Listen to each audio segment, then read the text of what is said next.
then started doing parties, and then B-Hamp was dating my daughter, and he was always bringing me music. Yeah.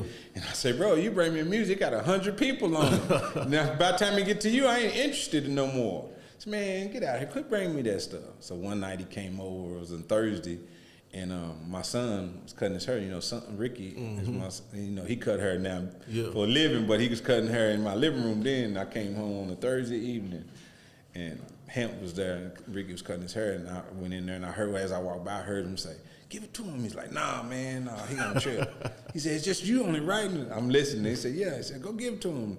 And Hemp wouldn't say nothing. Ricky's like, Daddy. I was like, yeah, here, I'm gonna give you something. So he gave me, and I walked in, and I said, what is this?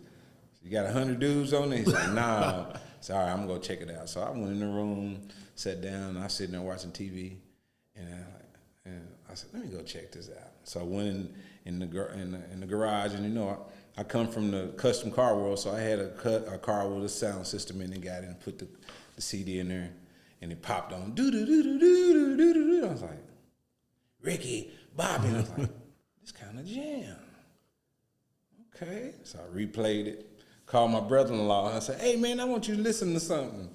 I'm going to come around your house. He was too far, one block over, so I drove over there and got in the car and put it in and dropped it.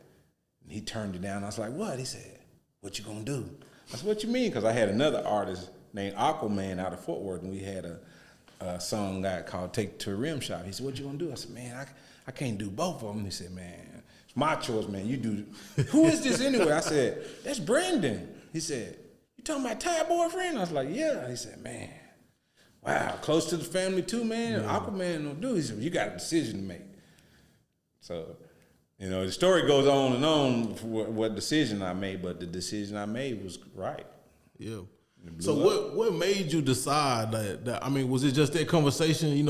After you heard the song, was it just that particular conversation that just was like, you know what, I gotta do this? No, I said I had to do it, but there was one more conversation I had the next day. I called a good friend of mine at the time, DJ G-Rock. Okay, you know who G-Rock is. And I said, man, come to the shop. And he came to the shop, and I had my own shop at that time. He came over, and I popped it in the computer, and had the desktop monitor, and he started saying, yo, bro, who is this? And I said, man, that's my daughter's boy. Man, this kind of jam, bro. And I said, what you gonna do? He said, man, tell you what, bring him to Ribbon City this Sunday. I want him to perform it. I was like, that quick? That quick. And he said, yeah, Ribbon City on the Sunday was stupid. Yeah, it was crazy. So I called him. I said, bro, we going to Ribbon City and perform this song for real? I don't even know the words yet. I said, I suggest you learn them. And I said, what's the dance? What's the Ricky Bobby dance? And he said, it's just one move. And I said, oh, man. So I'm going to keep it real. The stories that y'all probably been hearing, Jonathan Stewart telling he was part of the choreograph, this and that, and it's true. I called him. He came to my garage, and